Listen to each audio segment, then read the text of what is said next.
గారు తిరుమల తిరుపతి దేవస్థానం పైన, టిటిడి అధికారుల పైన, పాలక మండలి పైన,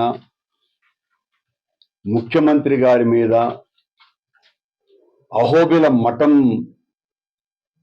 ఎంతో పురాతనమైనటువంటి అహోబిలం మఠం మీద,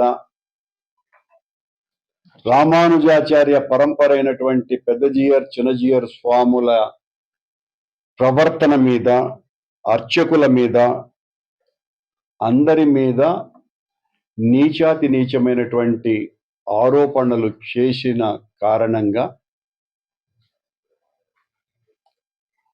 మొత్తం బోర్డు అంతా కూడా ఇలాంటి వాటిల్ని ఎట్టి పరిస్థితుల్లోనూ ఉపేక్షించటానికి లేదు.